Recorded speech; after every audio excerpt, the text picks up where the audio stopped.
Hi, I'm Lizzy, I'm 19 years old and I'm a student.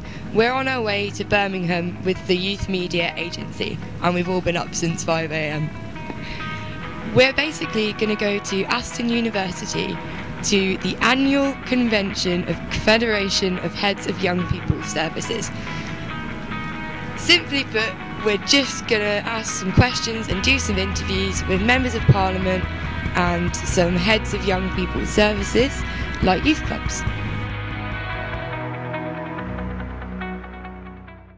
I think conferences like this are just such an important opportunity for the people who are working with young people to meet and share best practice.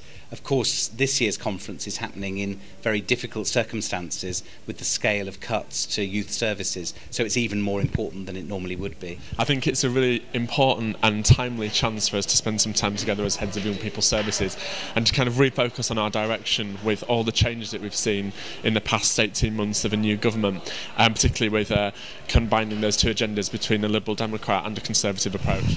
I think this is an opportunity after a year or so of government to engage with the heads of youth services in order to have an honest dialogue about where we are, where we've been and where we're going.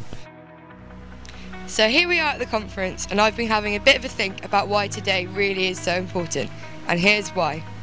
Youth services have faced cuts in government funding, there is no longer any EMA available to young people, university fees have risen and unemployment is at a record high. Also, the perception of young people, particularly in areas like the media, is at an all-time low. And all of this has led to a feeling of alienation. Hi, my name is Hamza Hussain and I'm a student at Aston University, and the current economic situation I find ourselves in is quite bad because I'm a student now and I'm trying to find a job and I can't.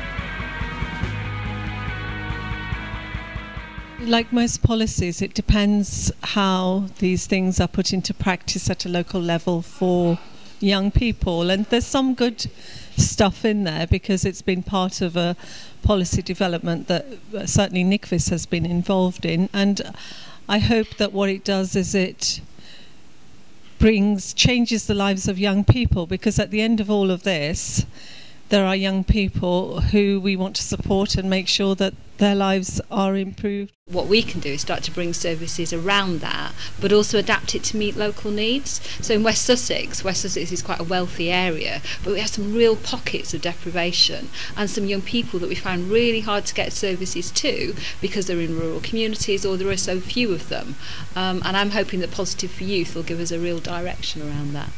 It recognises that government understands the need to be a policy for young people, understands the real challenges, unemployment is the biggest for young people, and will remind people that there is somebody in government with particular responsibility for young people. My name is Antonio. I study at Aston University, Business and Computer Science, and honestly I believe that cuts on youth clubs, it wouldn't be a good idea because it could increase crime rates, or it's a good youth club are really good to keep youth people basically busy after school and stuff like that, and keep occupied and probably teach them a few other skills which they might not gain while they're in school. So it's really good to keep the youth clubs going, and it's not a good idea to cut them. When you've got cuts from 20% to 100%, it's bound to cause problems. Now, I accept there need to be cuts. We've got too big a deficit, but the scale and speed of these cuts, I think, is too great. And young people are bearing the brunt of a lot of cuts, not just the youth service cuts, but things like the abolition of education maintenance allowances. It worries me for young people at a time when 1 million young people are out of work. The cuts are not going to happen. I think the cuts have happened, and what we're going to see is more of them, and that's going to be an increasing challenge. Young people are going to have less access to people who can provide that support, that important support that they look to outside the family and outside of school to make that change from young person into young adult. And without access to services, without access to those people, more young people will have to struggle to make those choices on their own. What you will potentially see is a rise in the need for specialists and more expensive services, and so the impact will be, because engagement with young people will not be there early enough, and engagement with youth workers and other support workers are not early enough, by the time young people do engage, it'll be far further down their potentially troubled path to have prevented that in the first place. Hi, my name's Luke Whittington. I'm a student here at Aston University, and I personally believe that the cuts being made to certain youth services are really bad here in England, especially with regards to the increase in university fees, the fact that so many things nowadays are so expensive. I think that, to be honest, young people are affected the most.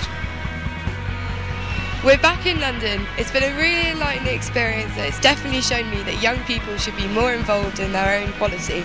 If you want to find out more, please take a look at this website.